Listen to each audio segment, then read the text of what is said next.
Bonjour les amis, j'espère que vous allez très bien. Je voulais vous partager mes conseils comment on peut apprendre une langue étrangère de la manière très rapide. Donc je vais vous parler de mon expérience parce que je suis russe. Et donc j'ai réussi mon examen de B2 en français juste pour 6 mois seulement. Et ça fait 4 ans que j'apprends le français. Donc je vais vous parler de 7 conseils plutôt comment on peut apprendre n'importe quelle langue. Donc l'anglais, le français, peut-être le russe. Première chose qu'il faut avoir le but exact. Pourquoi vous voulez apprendre cette langue, par exemple peut-être juste pour voyager, peut-être vous voulez travailler dans ce pays-là.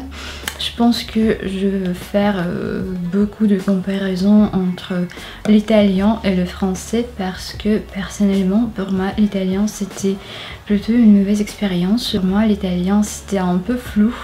Je savais pas qu'est-ce que je veux faire avec cette langue, donc je veux juste voyager ou je veux vivre en Italie. Tandis que pour le français, pour moi c'était hyper clair. Je savais que je veux faire ma formation de master à Paris et en plus pour moi c'était la condition obligatoire de passer mon examen de B2 pour avoir la bourse de gouvernement français. Donc pour moi c'est bon, je l'ai bien obtenu.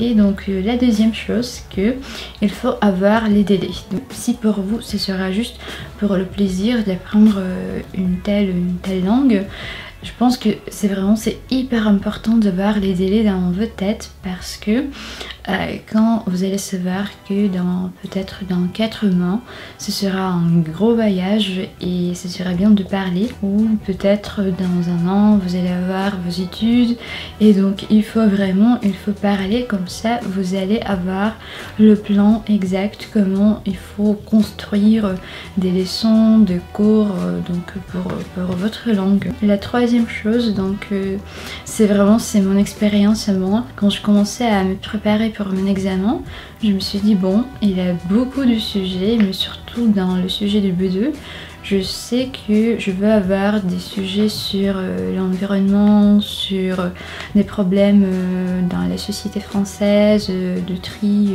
etc. Donc j'ai complètement sauté des sujets sur la cuisine française, sur la culture générale. Bon, bien sûr que c'est hyper intéressant. Ben, je me suis dit bon, il faut que je fasse des priorités. Et donc dans ma tête, j'ai laissé des sujets sur des problèmes dans lesquels j'étais sûre que je vais les grosso modo rencontrer pendant mon examen. Pour moi c'était plus facile de commencer par des sujets par le lexique dans lequel j'aurai besoin dans le prochain temps. Ensuite j'essaie d'intégrer cette langue dans ma vie quotidienne au maximum. Vraiment j'ai commencé à faire des listes par exemple en français.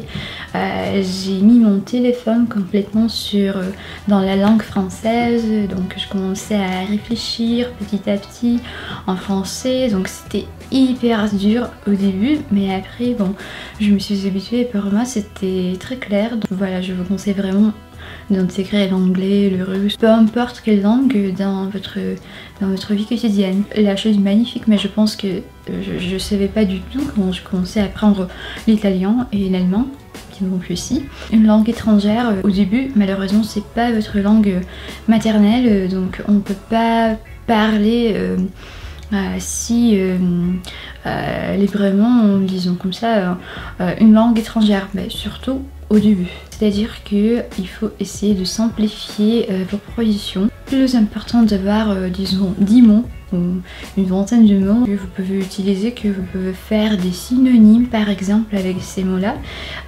plutôt que avoir un gros vocabulaire d'une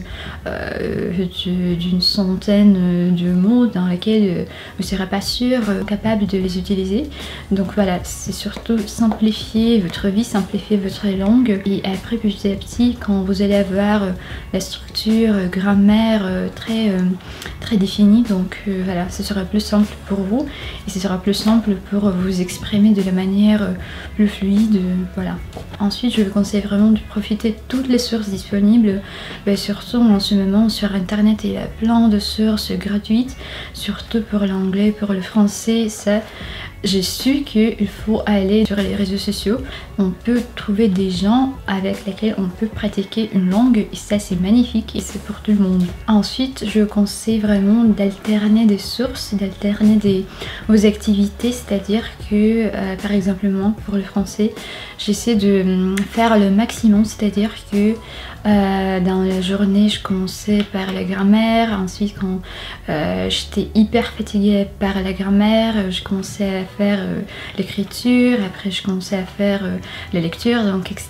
C'est-à-dire que j'étais un peu comme Mozart. Dans ma journée j'avais le complexe de toutes les activités pour apprendre une langue étrangère. Donc c'est tout mes amis, j'espère que ça vous a plu. N'hésitez pas à mettre une petite pouce pour soutenir cette vidéo et n'hésitez pas à faire suivre ma chaîne et vous pouvez mettre dans les commentaires quelle langue vous voulez apprendre. Donc gros bisous et à très bientôt.